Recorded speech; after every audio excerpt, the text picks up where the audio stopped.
This page is the front cover of DC UK Dreamcast Magazine from November 1999, costing £2.95. It's heavily promoting Soul Calibur, boldly claiming it's reviewed in full and is the greatest fighting game in the world. You can see Mitsurugi himself on the cover, looking rather dashing. Inside they've also reviewed a range of other titles, including Hydro Thunder, Sega Bass Fishing, F1 World GP, Buggy Heat, Suzuki All-Star, Marvel vs. Cap.com, and even Jimmy White's 2, Cue Ball. Looks like there are features on fishing.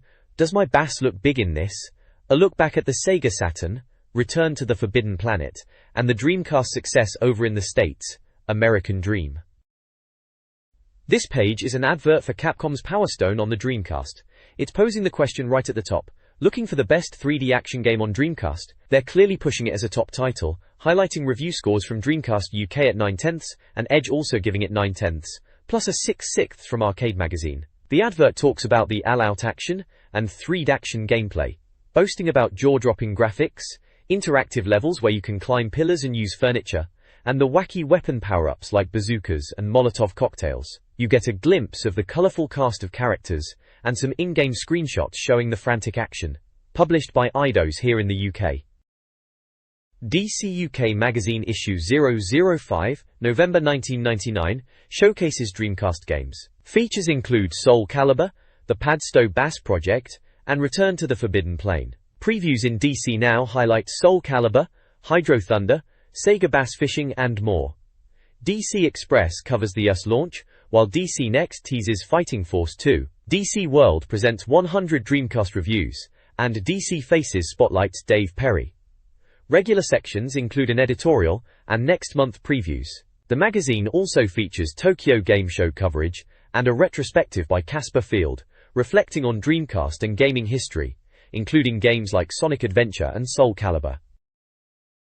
The next page showcases the team behind this very magazine, dedicating a whole page to themselves, right so. We've got Keith Stewart, Esther Woodman, Stephen Lawson, Lee Hart, Christian Day, and Carl Jacques, all pictured looking rather pleased with themselves. Apparently Keith's been on a film binge, Esther's got new shower curtains, Stephen went to some UK breakdancing thing, Lee's bought new trousers, Christian's been regaling folks with funny stories, and Carl's been to Swansea. Each of them has a favourite seafood listed, which is a bit of a laugh. Green-lipped mussel for Keith, winkle for Esther, monkfish for Stephen, fish fingers for Lee, tuna for Christian, and Michael fish for Carl. Very witty. Then there's a big advert for the Sonic the Hedgehog movie. Blimey, they made a movie of Sonic. It's out on the 1st of November 1999 apparently. It claims to be the world's favourite computer game hero is now a movie star. They're pushing the line, scrape your knuckles, catch some tails. It's promising. Millions of Sega game players' prayers have been answered, and boasts about Hyper Hedgehog returns in an animated spectacular. Right then, we'll see about that, won't we? You can buy it from good video retailers, and mail order from Advision, so it's VHS then, not Dreamcast. This page is the DM at Ill Letters section, where readers get to sound off. Mail of the month goes to John Gunn, who's got a decent question actually. Would you swap a second-hand Dreamcast for a Saturn? He's rattling on about games like Sega Rally 2, Sonic Jam, Duke Nukem 3D, and Virtual Fighter 2. Oily Dean's in too, talking about the Japanese Dreamcast, and brings up Virtual Fighter 3 TB. That was a good one. Adam Fogarty's asking about the House of the Dead 2 arcade prices, and mentions the Saturn game as well. Justin Kim's getting into the PlayStation versus Dreamcast graphics argument, and naturally, PlayStation 2 gets a mention. There's a bit of a back and forth about the Dreamcast's web browser. Lee Hawley's moaning about no Java, but Glenn Russell's having none of it, says it's full capability web browsing. We've also got Peter Tweedle mentioning Japanese releases like Pop M Music 2 and Dancing Stage, good stuff. And Colin Billington's wondering about Windows CE, and if we'll see classics like Tetris, Space Invaders and Pac-Man on the Dreamcast. Good question that. Oh, and there's a winner baby, yeah. Bit mentioning the Dreamcast can play music grids, of course it can. The next page features a review of Soul Calibur, proclaiming it's sharper and more beautiful than ever imagined, and Namco's finest hour, declaring it the greatest fighting game ever. The review section explains the magazine's scoring system, where 5 out of 10 is average, anything more is good, and anything less is, well, average. It mentions the game had an announcement last spring, with screenshots causing excitement and Sega delivering on its promise. It highlights how Soul Calibur outperformed expectations, emphasizing its stunning graphics and gameplay depth, mentioning it's instrumental in sowing the seeds of PlayStation's early success. It also briefly touches on Sega, working with Tekken and Ridge Racer developers. This page continues the Soul Calibur review, and it's still singing its praises, rightly so. The main image here shows Kilik and Seong-mina locked in combat, showcasing those stunning visuals they were raving about. The text really digs into how incredible Soul Calibur is, emphasizing it's a weapon-based fighter that truly surpasses its predecessor, Soul Blade. It highlights the depth of gameplay, mentioning the strategic use of guards, dodges, and the importance of weapon clashes. They are clearly impressed with the responsiveness of the controls and the sheer spectacle of the fights, especially the dramatic impact of the ringouts. There's also a section detailing the soul-searching mode, which they describe as a collection of mini-games and variations on the traditional fighting gameplay, with rewards and unlockables, adding significant depth beyond the standard arcade mode. They make it clear that Soul Calibur is a triumph, stating Sega deserves credit for securing it exclusively for the Dreamcast. The smaller screenshots dotted around show more of the action and even give a glimpse of the soul-searching map interface, which looks like a proper adventure mode layered on top of the core fighting. They conclude that Soul Calibur really is a landmark title, fully living up to the hype and cementing itself as a must-have for the Dreamcast. This page continues the Soul Calibur review, and it's still raving about it, saying Namco has set a new standard that everyone in the Dreamcast world must aspire to. The main image shows Mitsurugi in a fight against Rock, really showing off the graphical prowess. The text delves into the gameplay mechanics, highlighting the introduction of the true 8-way movement, which they say is a huge step forward for the genre. It talks about the strategic depth, like moving in and out of screen back and forth, and diagonally, emphasizing the tactical nature of battles, and how every action has consequences. They mention how the standoffs and clashes at the start of rounds are tense and exciting, and praise the game's depth and replayability, saying Soul Calibur is infinitely better in this respect than other games. There's also a section about secrets, and smaller boxes titled Go There, Trumps, and Top Secrets, which look like tips and tricks. The review concludes by emphasizing the stunning Soul Calibur visuals, remarking on the crisp 50 or 60 frames per second, and the intricate details that make it the most tactical fighting game ever. They're clearly blown away, giving it a DC UK 10 and branding it highest caliber. It's pretty clear they think Soul Calibur is a must-have title that sets a new benchmark for fighting games on the Dreamcast. Hydro Thunder delivers arcade-style boat racing on the Dreamcast, praised for its accessible gameplay and thrilling experience. The review highlights its easy pick-up-and-play nature, similar to classic arcade games, and a successful conversion from the arcade original. The game offers dynamic tracks with waterfalls, ramps, and hidden routes, enhancing replayability. The water physics and handling are lauded, surpassing even Wave Race 64, with impressive splash effects. While the review celebrates Hydro Thunder's over-the-top racing action, it notes some unspecified omissions. Secret routes and hidden areas provide additional challenges and encourage exploration, making Hydro Thunder a fun and engaging experience for arcade racing fans. The next page continues the review of Hydro Thunder, showcasing more of the game in action with those bright and colorful screenshots. We've got a glimpse of the gameplay interface with speedometers and boost meters, confirming it's proper arcade boat racing. The review is still banging on about how easy it is to pick up and play like a classic arcade title, but reckons there's more depth to it than you initially think, with hidden routes and secret areas, which is always a good shout in these types of games. They are saying the water physics and boat handling are top-notch, even comparing it favorably to Wave Race 64, which is high praise indeed. The reviewer seems especially impressed with the split-screen multiplayer, calling it great fun, and even better than the single-player experience, especially with boat versus boat competition. They also mention the course design being imaginative and exciting, with plenty of ramps and thrilling unknown areas to explore. The overall verdict seems pretty positive, giving it a DC UK rating of 7 and calling it a guarded recommendation, but a recommendation all the same. It's shaping up to be a decent arcade racer for the Dreamcast then, for those who fancy some over-the-top boat action. Sega Bass Fishing for the Dreamcast is lauded as an arcade-style fishing game that's easy to learn but offers depth. The reviewer highlights the game's ability to capture the emotional connection to fishing, calling it an enlivened arcade version. The Dreamcast version, a near-perfect conversion of the arcade game, is enhanced by the fishing rod controller for added realism. Screenshots showcase various fishing scenarios, including fish jumping and anglers reeling in their catch at different locations. The review emphasizes the game's quality, particularly praising the fishing rod peripheral. The conclusion suggests the game is fun and has good replayability. The next page features a detailed review of Sega Bass Fishing. It looks like a really in-depth arcade fishing experience has been brought to the Dreamcast. The review talks about how easy it is to pick up and play, especially praising the consumer mode, which seems to be the more accessible way to play, contrasting it with the arcade mode. They mention the game has plenty of depth despite its arcade style. The screenshots show various in-game scenes, including underwater views of fish, the fishing rod action, and the game's interface with readouts of line length and water temperature. They even highlight a quote, praising the water effects as totally convincing and the bass as realistic. There's a second opinion section and a getting basses section which seems to give more details and tips about gameplay. Overall it sounds like they're very impressed with how authentic and enjoyable the fishing experience is on the Dreamcast, especially with the fishing rod controller.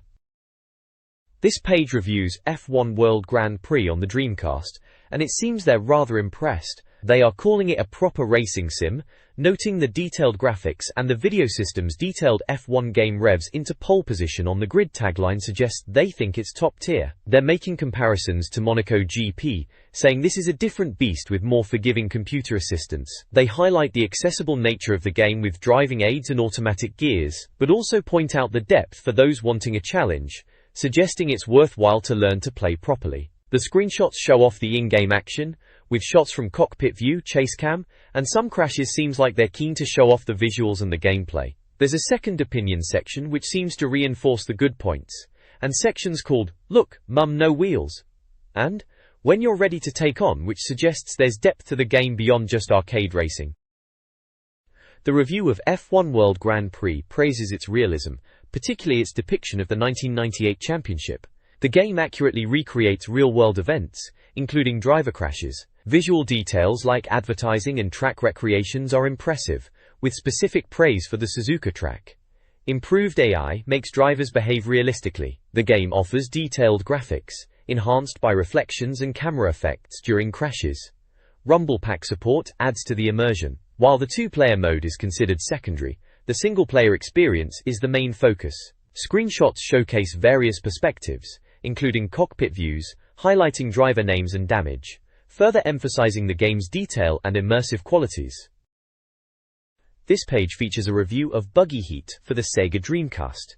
It's described as Sega Rally 2, reenacted with dune buggies and heavy-duty monster trucks, emphasizing the off-road action. The review mentions that the game is reminiscent of the delight of F1 racing and rallying. It highlights the 4x4 off-road vehicles, and the fast shows Baz and Lindsay being in the game. One standout quote says, "One simple mistake can send your buggy into a spin which will cost you the race," emphasizing the challenging gameplay. The review touches upon the A-level checker, which is said to monitor driving performance and allows uploads to a national league, a rather interesting online feature for the time. It mentions that the handling is different for each buggy, requiring learning and mastering, and praises the realistic approach to damage and vehicle physics. It's noted that the game offers an alternative style of driving compared to other races, rewarding skillful play. There are screenshots showing off the in-game action, including the heads-up display, speedometers, and different camera angles. The Korean section praises the game's graphics, good-looking environments, and the overall presentation, stating it gives a fair representation of the USA circuit it's set in. Overall, it seems to be a positive preview, highlighting the unique aspects of Buggy Heat. This page carries on the Buggy Heat review, saying that if you complete Expert Mode, you'll get a Sing Hosanna moment and an extra color scheme for your buggies.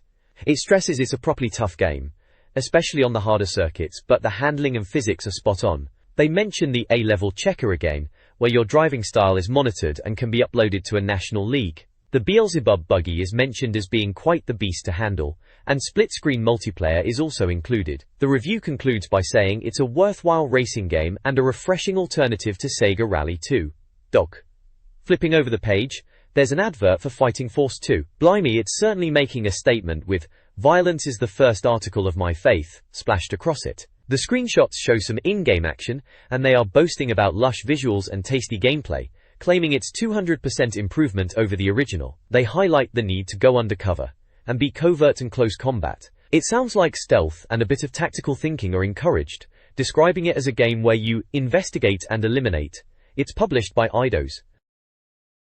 This page features a review of Suzuki Alster Extreme Racing on the Dreamcast, and it seems they're questioning the move from rally cars and hoverboards to motorbikes. Apparently Suzuki Alster Racing on Dreamcast is from Criterion Studios, who made the futuristic hoverboard racer trick style, and originally it was a PC title called Redline Racing. The review itself isn't glowing, mentioning the gameplay remains shallow and unsatisfying, echoing the experience of the PC version. They are saying despite the arcade racing style being better suited to the Dreamcast than PC, the core gameplay hasn't improved enough.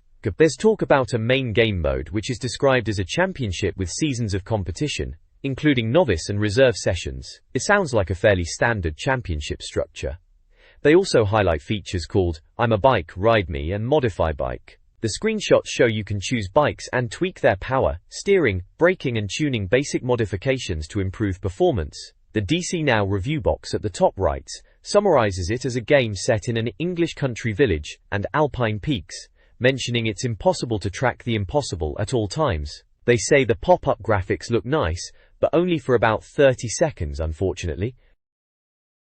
This page continues the review of Suzuki Alster Extreme Racing.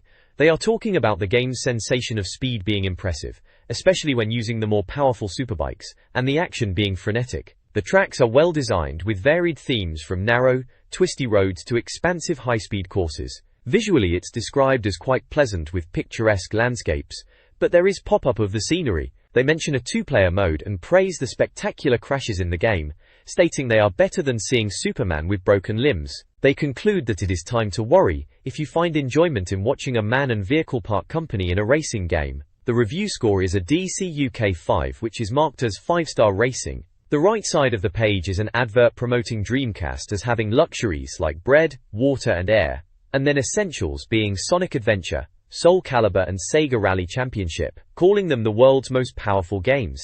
It highlights that these games are just part of the Dreamcast software lineup, with new games released every week. This review of Jimmy White's 2 Cue Ball for Dreamcast praises its immersive atmosphere, capturing the feel of a snooker club with detailed environments and music. The reviewer enjoys the gameplay, specifically highlighting the choice of pool and snooker, and the accurate physics. A second opinion also agrees with the positive assessment. Screenshots reveal a selection of games, including snooker and pool, alongside Archer McLean's Drop Zone. Drop Zone, a Defender-style game, is highlighted as a welcome addition, though the core focus remains on the pool and snooker simulation. The review recommends mastering the controls, despite a slower pace. The game receives a DC UK 6 rating, dubbed a fine set of balls. This page features an article about a fishing trip called the Padstow Bass Project. It's a bit of a humorous tale about an amateur fishing expedition, where the only person with actual fishing experience is a bloke called Steve, who apparently once caught a fish with cheese as bait. There are a couple of pictures of the lads on their fishing boat, looking a bit windswept. Over on the right, there's a review for Marvel vs. Capcom on the Dreamcast. It looks amazing. They say it's like your childhood superhero cartoons come to life. The screenshot shows Spider-Man and Captain Commando in the thick of it, classic Capcom characters. They reckon it's a proper Saturday morning cartoon brawler, packed with over-the-top special moves, and a real spectacle. The reviewer mentions Ryu's fireball causing Wolverine to leap across the screen.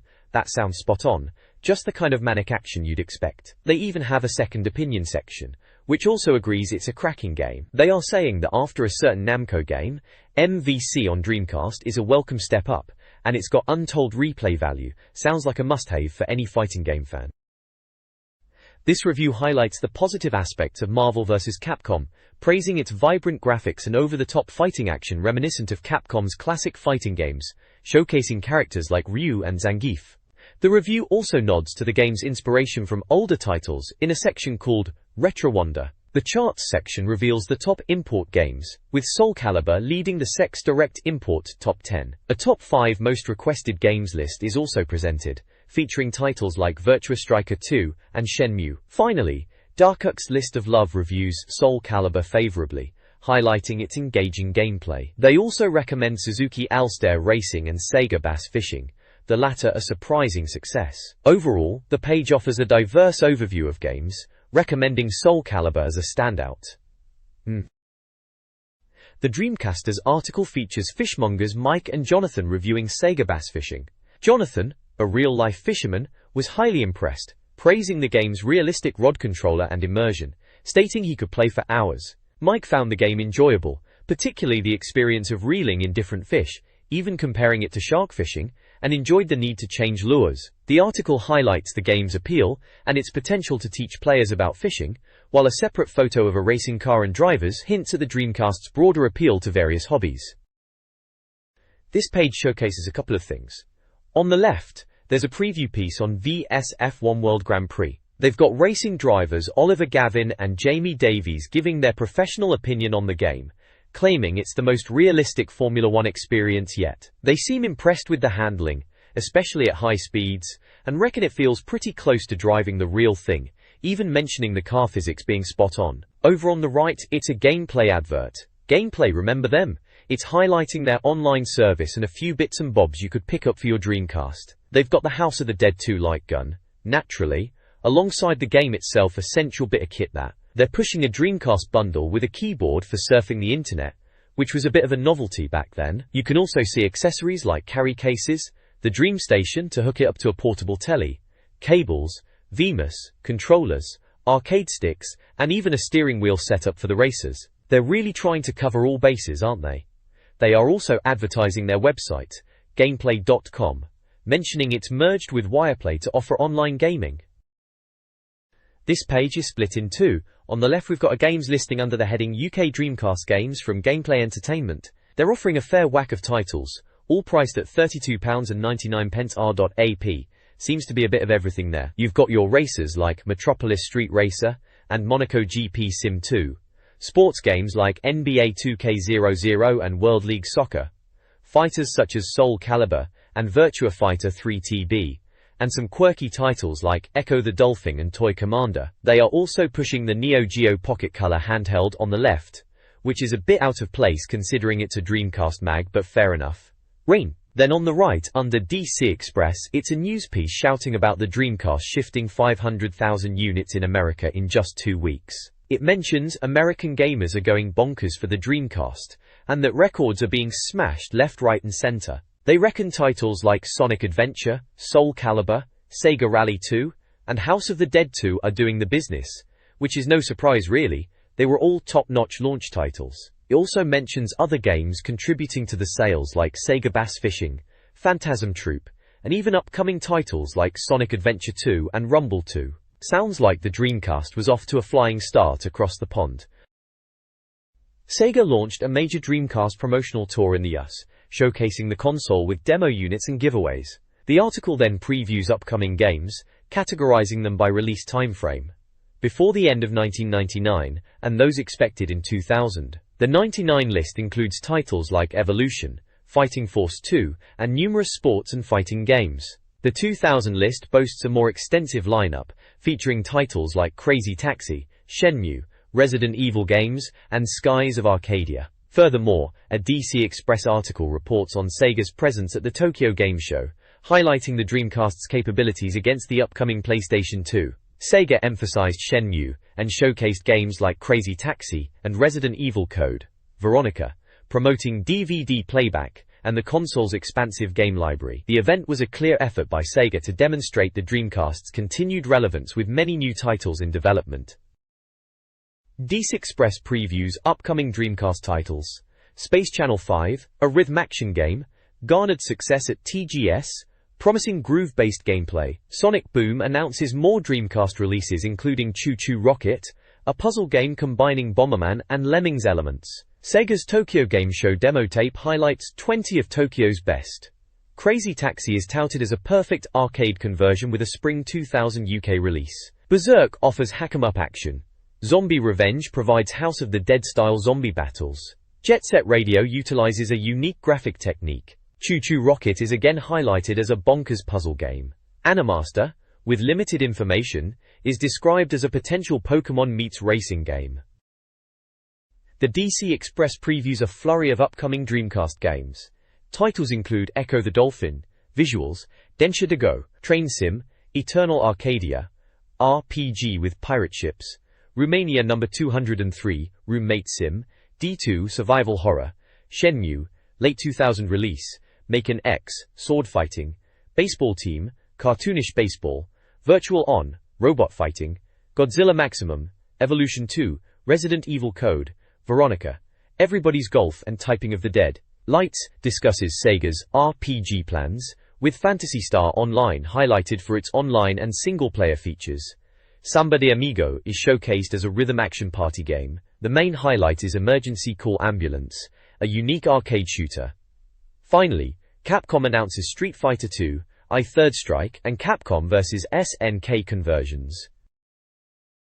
The next page kicks off with a look at Spawn, that comic book adaptation, and then Out Trigger, which we heard about previously as an arcade shooter from Sega. There's also a glimpse at Street Fighter 3-2 ND Impact, and Dead or Alive 2, showcasing the visual prowess these fighters are bringing to the Dreamcast. Following on from the Ferrari game update mentioned earlier, there's more detail on Ferrari F355 Challenge, highlighting its arcade origins and the planned online multiplayer, which is intriguing. There's a section titled Dream Time, looking more like an opinion piece. The rumor mill is churning as always, mentioning a rattling rumble controller, and another rumor about Suzuki working on 2 driving games, one potentially a classic arcade racer, which would be welcome indeed. Another rumor talks about Dream Design, known for crime crackers, possibly working on a new title, and yet another suggesting someone is already working on a sequel. Finally, at the bottom is a piece titled DVD in 2000, discussing the availability of DVD and zip drive peripherals for the Dreamcast, promising to unleash even greater power in Sega's console. It mentions Sega's dual counterstrikes to Sony's multimedia ambitions are the confirmation of DVD and zip drive for the Dreamcast, though they are not expected until 2000. The zip drive is highlighted as being capable of storing up to 100 MB of data, described as like a mini hard drive. This page announces a delay for Shenmue, pushing its Japanese release back to spring 2000 and suggesting a later European release. Apparently, Sega Enterprises has given official reasons for the slip, attributing it to the game's ambitious design and development process. It's framed as a disappointment naturally. Moving on, there's news about Rage Returns, highlighting new Dreamcast games from the creators of Expendable and Incoming. They're working on Midnight GT, described as an urban driving game, and Midnight League, a point-to-point rally racer. They're promising a fair bit, with 12 street environments, various car types like 2WD, 4WD and so on, customization, and arcade modes. Sounds like they're aiming for a Ridge Racer feel with licensed car sounds mentioned too. Finally, there's a section on the Neo Geo Pocket Color, labeled Neo Geo Rides Again. It's being talked about as compatible with the Dreamcast, a new handheld from SNK. It's a 16-bit color handheld, apparently a better buy than the old monochrome Neo Geo Pocket, especially as you can link it up to your Dreamcast. The article rattles off some tech specs, dimensions and screen details, battery life, and a few games like Neo Geo Cup Tennis, Pac-Man, Metal Slug, Fatal Fury, Puzzle Bobble Mini, and some gambling games too. Sounds like SNK are trying to ride the Dreamcast wave. This month's Dreamcast news is packed. A bizarre TV segment, a smaller breakfast, links food deprivation to the console. The DC Express section highlights the Tokyo Game Show, where Sega showcased Dreamcast with games like Shenmue, Crazy Taxi, and Space Channel 5, despite Sony's PlayStation 2 presence. Europe anticipates the upcoming launch, with retailers preparing and rental options planned. In the US, the Dreamcast is popular, facing software supply issues due to high demand for titles like Soul Calibur. New snippets cover Half-Life coming to the Dreamcast, downloadable VM games from Sega of America, Sega's Innovation Pavilion presence, and Take-Two Interactive acquiring DMA Design to bring Grand Theft Auto 2 to the console. This Dreamcast Magazine page spotlights games transferring from PC. 2 games are previewed: Galleon, a Tomb Raider-esque action-adventure, and Black and White, a strategy title from Peter Molyneux. Both were originally PC-bound, but now target the Dreamcast in mid and late 2000, respectively. The magazine highlights their innovative gameplay and potential on the console. The Hot and Not section provides a snapshot of Dreamcast buzz. The Tokyo Game Show and the upcoming UK launch are generating excitement. PC conversions, including Half-Life and Suzuki Alstair, are considered hot. New titles, like Virtual Striker 2, are also positive. However, delays for Shenmue, MDK2, and Code Veronica are listed as not, alongside a cryptic reference to seasickness. Dreamcast Express previews several upcoming games, many ported from PC. These include Hidden and Dangerous, a tactical World War II shooter with intelligent AI, Driver, a car chase game inspired by action movies, and Flying Heroes, a fast-paced aerial combat game. Quake 2 Arena promises frantic multiplayer action, while Team Fortress 2 brings team-based online combat with cartoon graphics. Grand Prix 3 aims for realistic Formula 1 simulation, Rollercoaster Tycoon offers theme park management, and Silver is a traditional action RPG with a focus on story. The selection indicates a diverse genre offering for the Dreamcast, drawing heavily from PC titles. The Dreamcast is set to receive several new games. Ultima Online, a massive online RPG, is coming, though the monthly subscription fee on Dreamcast is questioned. Midtown Madness, a driving game set in a virtual Chicago, is highly anticipated, though concerns exist if it will match the PC version's quality. A Trump section highlights 10 Soul Calibur characters and their unique fighting styles. Duke Nukem Forever, developed by 3D Realms, is also discussed, set in Area 51 and with a cartoonish style. Again, the PC version is expected to be superior, and completion of the Dreamcast version is questioned. Finally, Colin McRae Rally 2, a rally game from Codemasters, is expected to be excellent, praised for its track design and physics, despite concerns about its comparison to the PC version. This page features an opinion piece titled, Absolutely Fact from an Industry Insider, discussing the Dreamcast situation in America. The article suggests Dreamcast sales were strong initially, but dipped due to consumer doubt, particularly compared to the upcoming PlayStation 2. The article touches on Sega's marketing strategy, focusing on quality games like Soul Calibur, and likens the Dreamcast to the Ford Escort in terms of reliable design. The insider speculates on the PlayStation 2 hype, questioning if it will deliver on expectations, and criticizing sequel saturation as suicidal boredom. Over on the right, there's a rather bizarre photograph alongside this article, featuring a chap grinning at the camera with what looks like a mannequin in a rather suggestive situation in the background. It's attributed to Dave 2000, and feels like a slightly odd choice to illustrate an article about console sales. The next page features a profile piece on game developer Dave Perry for DC UK Magazine, delving into why he is still making video games. He's described in rather glowing terms as tall, handsome and rich. Quite the paradox for a video game developer apparently. Perry discusses his work at Shiny Entertainment and reflects on the irony of his current office situation, contrasting it with earlier, less glamorous work environments. He mentions working on games like Marvel vs. Capcom, MDG, and Messiah. He highlights the creative freedom he enjoys now, and his perspective on what gamers want, with a quote emphasizing, freedom.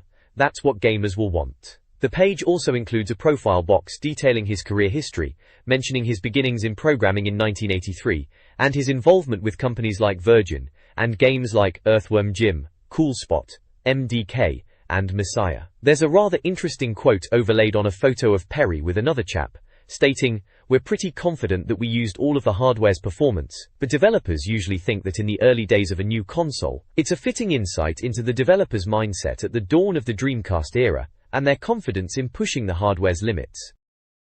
This page profiles Teruki Konishi and Shinobu Nimura, the chaps behind Soul Calibur. They're hailed as veterans of the industry, and the masterminds behind what's described as the greatest and most beautiful fighting game in the world. The article talks about the development of Soul Calibur for the Dreamcast. They recount how it was a challenge to make for the new console, involving a lot of analysis of the Dreamcast's hardware, but they managed to get it done in about 7 months. They were chuffed that they used all the hardware's power, a common sentiment in those early days of a new console. They also chat about what inspired Soul Calibur, mentioning real-life martial arts and Japanese fencing like kendo. Apparently, the Tekken team at Namco are considered their rivals, which is always good for a bit of healthy competition. If they were to make another Soul Calibur, they reckon they'd add even more characters and weapons, which sounds like typical developer ambition. Interestingly, there's a picture of them out fishing. Seems like they enjoy that in their downtime. There's a profile box too, listing their roles, ages, history at Namco and hobbies.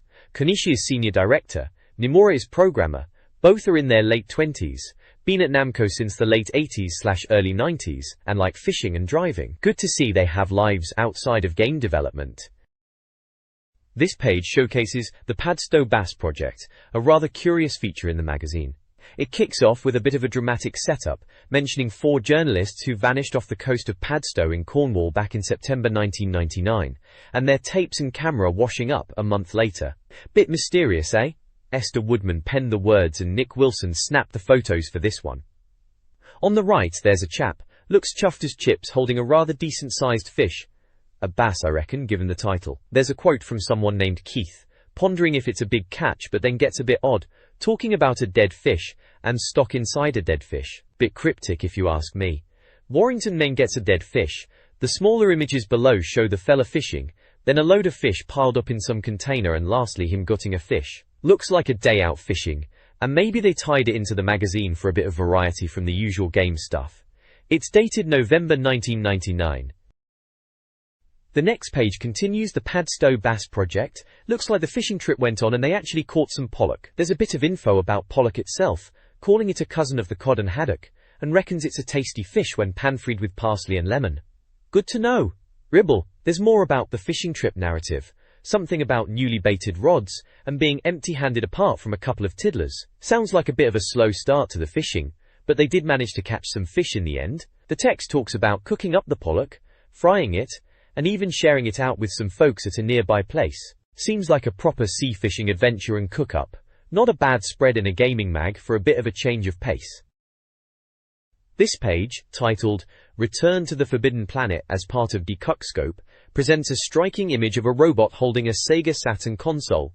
Quite the visual juxtaposition in a Dreamcast magazine, wouldn't you agree? The article, Anyone Remember the Saturn, provides a reflective piece on Sega's 32-bit console, exploring its impact. Featured games under starring include Burning Rangers, the action title by Treasure, Fighters Megamix, the diverse fighting game crossover, Dark Savior, an isometric action RPG, Panzer Dragoon, the classic rail shooter, Athlete Kings, for track and field action, Virtua Cop, the popular light gun game, Virtua Racing, the polygon racing pioneer, and Exhumed, known also as Power Slave, a first-person shooter. Dean Mortlock is credited as the director of this page.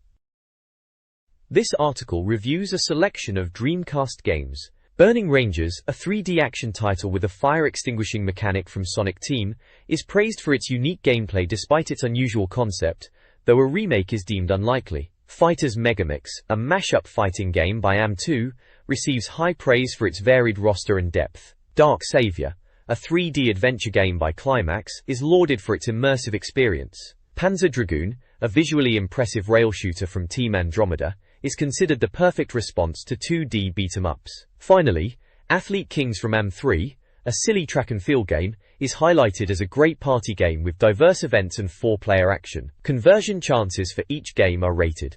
Burning Rangers, 2/10, Fighters Megamix, 5/10, Dark Savior, 7/10, Panzer Dragoon, 4/10, and Athlete Kings, 6/10. This article critiques potential Dreamcast conversions. Virtua Cop, a light gun game, is questioned due to the superior House of the Dead 2 already available, despite a high 9/10 desirability rating. Virtua Racing, an early 3D racer, is dismissed as a strange choice, with a low 1/10 conversion chance, overshadowed by titles like Sega Rally 2. Lastly, Exhumed, a 3D FPS with an Egyptian theme, is considered desirable, 9/10, due to its unique elements and gameplay. However, the likelihood of a conversion is deemed impossible due to the developer's disbandment. The next page is an advert for subscribing to DC UK magazine. It's offering 2.5 issues absolutely gratis when you subscribe, meaning you only pay for 9.5 issues, which they say is not bad. Subscription prices are listed for the UK, Europe, North America, and the rest of the world. There's also a hotline number and a website to subscribe. The image shows a woman looking directly at the camera, while playing a Dreamcast game with a Dreamcast controller. This page features first-look previews of 2 upcoming Dreamcast games. First up is Fighting Force 2. Core Design's new title is described as an all-shooting, all-fighting 3D adventure, following on from the original Fighting Force. The preview mentions, the story picks up after the first game, with the evil Dr. Zeng defeated, but the sinister Nakamichi Corporation has taken over, creating cyborg super soldiers. The gameplay is said to be refined with action fighting and blasting. The original 5 characters are reduced to just Hawk Mason in this sequel, which is a bit of a shame. There are screenshots showcasing the in-game action with Hawk battling enemies in fiery environments. Next up is Red Dog, described as tanks, 4-player gaming, big things being blown up. But where's the dogs? Payee! This is a tank combat game with a 4-player mode. It's compared to Argonaut's classic SNES game Star Fox but on wheels. The preview highlights the control system, which allows you to lock the tank in strafe mode, rolling from side to side as you blast away. Screenshots show the tank action in various environments. It looks like a fast-paced and explosive tank shooter for multiple players. This preview highlights 2 upcoming Dreamcast soccer games. Worldwide Soccer 2000 is a potential competitor to established football titles, boasting improved graphics, a smoother frame rate, and more realistic player models, though with a humorous comparison to the Chuckle Brothers. It aims for a classic feel, evoking older games like Maradona. Screenshots showcase gameplay with action, free kicks and goalmouth scrambles. Virtua Striker 2 V.2.000.1 is an arcade-perfect port, promising to be the definitive home console version. It offers subtle gameplay enhancements and the classic Virtua Striker style. It is expected to set a new standard for football games on consoles, and a 4-player option, potentially including the Golden Delicious mode. The next page features a couple of game previews. First up is Furballs, a rather odd-sounding 3D platformer, where you play as these cat characters throwing up furballs, transformed into weapons apparently. It's described as groovy and cartoon-like, with comparisons to Mario and Sonic, suggesting some classic platforming action with puzzles and different character abilities. Doesn't seem to have ever come out though. A bit of a shame maybe, it looks quirky enough. Then there's Planet of the Apes, based on the classic films of course. This one's billed as an action-adventure, a sort of Cindy Raider experience with fighting, puzzles, and exploration. They're really leaning into the philosophical side of the films, mentioning Charlton Heston, and the overeducated apes storyline. This one's marked as landing soon, with a release date of April 2000, so it was just around the corner at this point. Both games get a fair bit of coverage with screenshots showing off the gameplay. This preview highlights 2 upcoming games. Vigilante 8-2 ND Offense offers vehicle combat with weapon pickups, various vehicle types, upgrades, and new handling options, including the ability to float. It boasts 4-player Dreamcast mode and single-player modes like Brawl and Desperado. Developed by Luxoflux and published by Activision, it's an action game slated for Christmas. South Park Rally is a kart racer based on the TV show, featuring familiar locations and characters like Cartman, Stan, Kyle, and Kenny. Developed by Tantalus and published by Acclaim, the game promises Mario Kart-style racing with South Park humor and weapon pickups. Aimed at a mature audience, it's a racing game also expected to release this Christmas. This page showcases 2 very different takes on basketball games coming to the Dreamcast. On the left you've got NBA Showtime, which they're calling a real arcade experience, just like the old NBA Jam titles. It's all about over-the-top action, massive dunks and simple controls. Perfect for just jumping in and having some fun without too much fuss. They mention it's from Midway, who did Ready 2 Rumble Boxing already on the Dreamcast, so they know their stuff for a good time. Then, on the right-hand side, there's NBA 2K00. This is aiming for something completely different, proper realism. Sega and Visual Concepts are developing this one, and they're making a big deal about it being the most realistic basketball game yet. They're talking about motion-captured animations, smart AI, and really trying to get the feel of a proper NBA game. They even mention Dennis Rodman as someone you might see in the game. So, Showtime is for arcade thrills, and 2K00 is for the serious basketball fan who wants the full simulation experience. The next page dives into a couple of crackers that were on the horizon. First up is Worms Armageddon, which, let's be honest, is exactly what you'd expect more worms. They burrow underground, they pop up to cause mayhem, and now they've got machine guns, apparently. It's still that turn-based strategy game, but with homicidal invertebrates, as they put it, and it's been smashing it since the 90s. This Dreamcast version promises more of the same, but with fancy new weapons, game modes, and randomly generated landscapes. They reckon it's got 16 billion different landscapes, which sounds a bit of a boast, but you get the idea. Loads of variety. It's all about the tactics and extreme violence that makes Worms so addictive. Cuck. Then on the right, we've got something completely different called Stunt GP. This is a stunt-filled racer, all about pulling off crazy moves. They're saying it's like a Formula 1 simulator mixed with arcade craziness, which sounds about right looking at the screenshots. It's got realistic physics, but then you're driving through loop-the-loops and jumps. There are 24 cars to choose from, and you can upgrade them, plus loads of tracks designed for stunts, and different game modes like arcade, championship and freestyle. They even mention you can download ghost cars from other players online, which was a bit of a novelty back then. It sounds like it's trying to capture that feel of games like Hydro Thunder or Sega Rally, pure arcade fun. This page showcases a couple of bits. On the left, there's a preview piece about Metropolis Street Racer, or MSR as they're calling it. Seems Bizarre Creations are having another crack at a racer. After Formula 1 Foot 97, they reckon they've listened to feedback and are now showing off new shots from the game. The article is buzzing about how realistic the locations are, saying you can actually recognize individual shops and restaurants in these virtual cityscapes. They're talking up the level of detail, with textures and realistic lighting, even a day and night cycle. They mention a few motors that'll be in there, like the Honda S2000, TVR Chimera, and a Lotus Elise. Sounds like they are pushing for realism in the driving and the environments, set in cities like London, San Francisco, and Tokyo. Then on the right, it's a simple advert for a Dreamcast games console carry bag. Pretty straightforward, it's heavily padded, water-resistant, and apparently lockable. It's designed to hold the console, 2 controllers, leads, and games. Bit of peace of mind if you were lugging your precious Dreamcast around back in the day. And for £24.99, you could grab one at stockists like Beatties and Ardisto. Keeps everything snug and safe. This magazine section, DC World, is dedicated to the Dreamcast. It opens with reviews from previous issues and reader letters. Ask Auntie Esther offers tech support, while Sonic Guide focuses on Sonic characters and lore. Hints provides secrets for various games, and Coining It discusses arcade ports. Not the Same Cable hints at import games. Surfs Up lists Dreamcast-related websites. Powered Down discusses a Spidey toy, and Team Diary details editorial content. Next month's preview hints at upcoming features. Finally, Brain in a Jar features Alistair McGlynn and a tech demo or visual piece, promising a diverse range of content for Dreamcast fans. This page reviews Dreamcast games and peripherals. The standard joypad is praised for its comfort. Games reviewed include Blue Stinger, 5/10, a mixed bag action game, Expendable, 6/10, an arcade shooter, Incoming, 7/10, a visually impressive but shallow missile command game, Monaco GP, 6/10, a decent Formula 1 racing game. On the right side, Power Stone, 8/10, is an innovative brawler. Ready to Rumble, 8/10, is a fun boxing game. Sega Rally 2 9/10 is a fantastic arcade conversion. Speed Devils 7/10 is an arcade racer.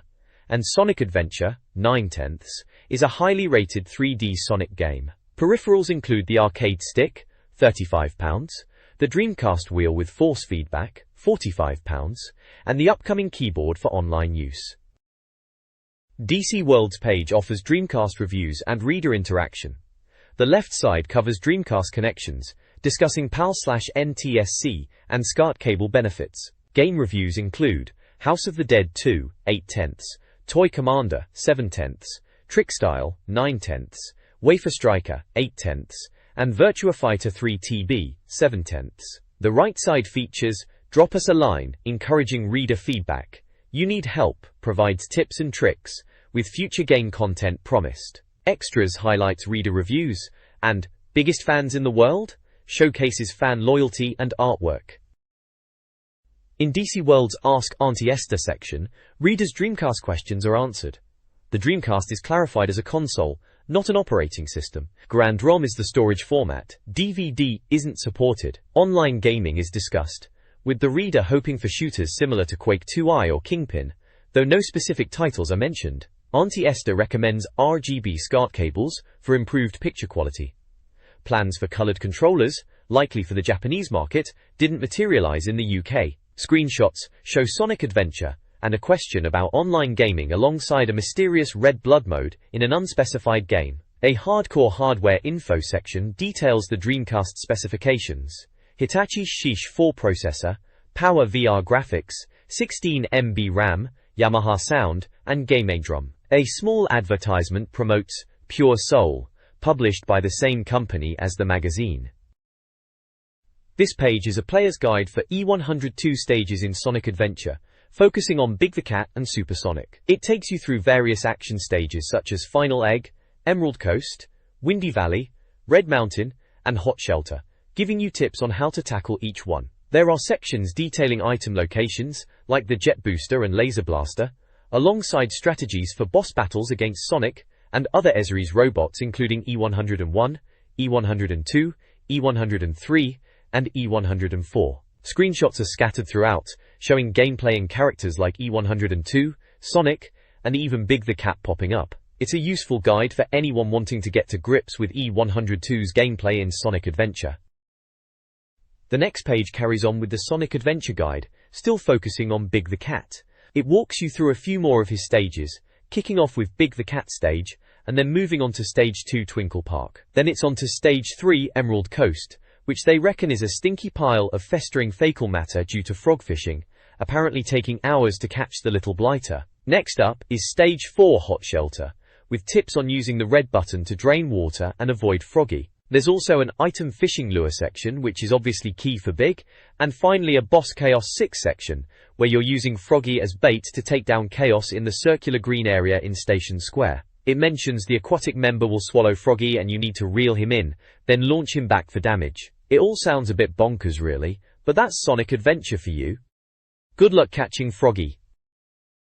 This page continues the Sonic Adventure Guide, moving on to Supersonic. They're explaining how to unlock him, which involves collecting all 6 Chaos Emeralds and completing all 6 adventures. Apparently, becoming Supersonic is the only way to face the final boss, Perfect Chaos. They mention needing 50 rings to transform and that you lose rings over time, but if you get hit by enemies you lose 50 rings, turning back to normal Sonic, which sounds a bit hairy.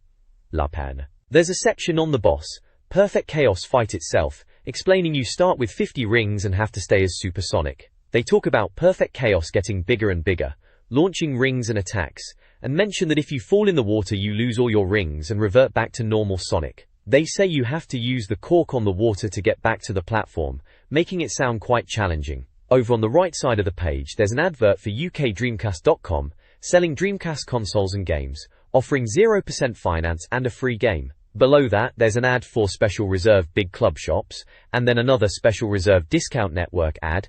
It all looks like standard mail order type stuff for back then. They are really pushing the Dreamcast peripherals as well, showing off the Dreamcast controller, grey controller, vibration pack, keyboard, steering wheel and memory card. This page is packed with top secrets for Soul Calibur, Ready 2 Rumbles and Sega Bass Fishing. For Soul Calibur, they're giving away how to unlock character profiles, survival mode, edit intro, weapons, alternate costumes and victory poses. You can even play as Cervantes and Unknown Soul, unlock a new title screen, and tackle secret dojo and swamp missions. Ready 2 Rumble tips cover recovering energy, taunts, alternative outfits, and changing your cornerman's voice, and even easy money. Lastly, for Sega Bass Fishing it's all about bonus bait and levels, plus changing lure color. Drawington over on the right, it's an advert from Simply Games. They're shouting "Don't get left in the dark," promoting the Dreamcast console itself, and games like Sonic Adventure, Soul Calibur, Trick Style, and Ready 2 Rumbles. They're even offering a price guarantee and free delivery, stating the best games, the lowest prices. You could pick up a Dreamcast for £29.99, and also games like Sonic Adventure, Soul Calibur, Trick Style and Ready 2 Rumbles for the same price. Seems like a good deal back then. This page is all about the coin-op experience coming home to the Dreamcast, focusing on 2 cracking arcade titles. First up, it's Airline Pilots from AMR&D1. They reckon this is proper 30,000 feet up in the air stuff, developed with Japan Airlines no less, using Naomi Tech. Sounds like a serious bit of kit, comparing it to Ferrari 355 Challenge for realism. Apparently it's got all the proper flight controls, and even an aircraft yoke. Then on the other side, it's Hydro Thunder from Midway. Now this is more like it, outrageous arcade boat racing, pure and simple. They're talking about sinking into the seat with the meaty accelerator, proper force feedback rumble. Says it's got the same spirit as Midway's PC titles, which is a good thing. There are some screenshots dotted around showing the gameplay for both. Airline Pilots looking very cockpit focused, and Hydro Thunder showing off the water racing action. Both games are apparently out now, so these are definitely arcade reviews. This review explores import Dreamcast games unavailable in the UK, Egg, a quirky RPG from Hudson Soft, features bizarre Esperanto dialogue and a hand-drawn aesthetic. Gundam Side Story, described within the Egg review, appears to be a strategy game with robot combat. Cool Borders Burn, Snow Surfers, or Snow Surfers, attempts to capture the snowboarding craze, with impressive graphics, arcade-style racing, and multiplayer options. Finally, Essential Info provides technical advice for playing import games, covering region locking, NTSC compatibility, and optimal display settings like RGB SCART.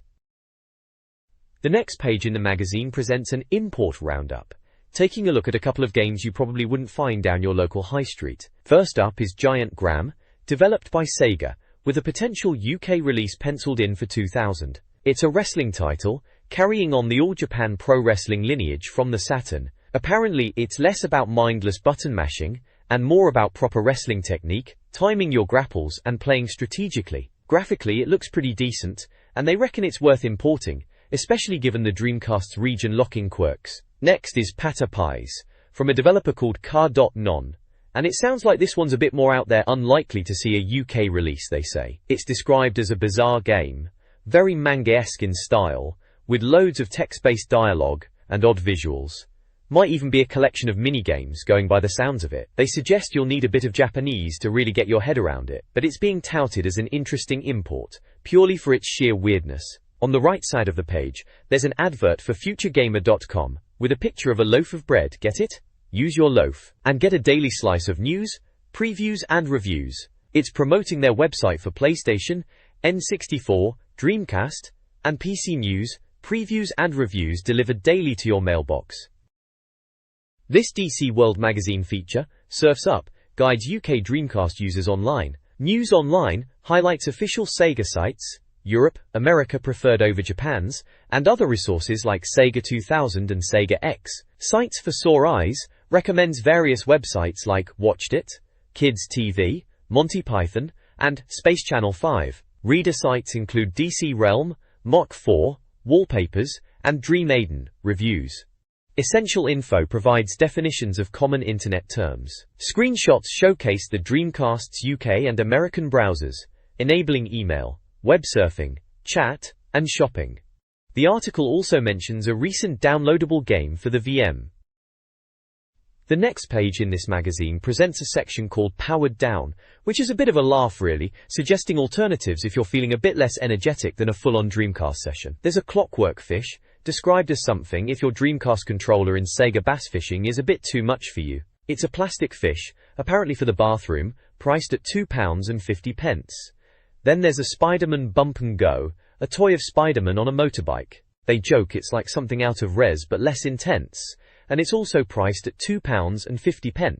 Next up is a Crusader Sword, a toy sword, which they suggest is for when you want to play Soul Calibur but with a plastic sword. This one's a bit pricier at £3.25. Finally, there's a Windmill dartboard, a proper dartboard, described as a good old-fashioned bit of offline fun, priced at £11.99.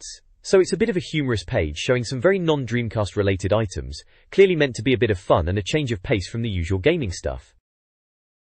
The magazine's Team Diary highlights office life, beginning with post-E3 discussions and new music from Dynamic Syncopation and the Cinematic Orchestra. Subsequent entries detail attending the UK Breakdance Championships, including an interview with Scratch Perverts and a retro gaming night with GoldenEye on N64. The diary concludes with late-night work sessions. A humorous body parts feature showcases staff chins with playful captions, teasing noses for the next month. Alongside these, the magazine includes articles, Stephen Lawson's hip-hop column on breakdance and sampling, a piece on the Breakdance Championships and sampling credits, a review of Dynamic Sync's Ninja Tune-inspired breaks, and coverage of a new demo tape from Task Force New Mic Order. The next page is an advert for the next issue, issue number 04, of the magazine, coming out on Monday, November 22nd. It's hyping up a first look at acclaimed Shadow Man, promising a terrifying horror adventure that will keep you up at night. Looks like they'll also be covering Out to Launch, live from the streets on October 14th, and exploring Tokyo's Electric Town. The usual magazine fare is also promised, you know. The news, the previews, the people, the joy, enjoy, and all that. Right at the bottom it's branded as DC UK, Dreamcast Magazine, the Sega Dreamcast source. This page from a gaming publication is filled with advertisements for various video game retailers, primarily focusing on the Dreamcast, which was relatively new at the time. D&W Mail Order boasts the best prices, while Fantasy World offers Dreamcasts for £199.99. Cart Club, a physical shop, sells new and used Dreamcast games, including imports, alongside other platforms like PSX and N64, mirroring CA Games offerings. Games 2000 promotes a special Millennium offer, with games under £30. Cybernet Games Experts offers a buy one get one half price deal. MasterCard offers discounts on large orders, and Fantasia Consoles, located in Lincoln, also sells Dreamcast consoles, UK launch games, and imports. This collection of ads showcases the competitive landscape of the video game market during the Dreamcast era.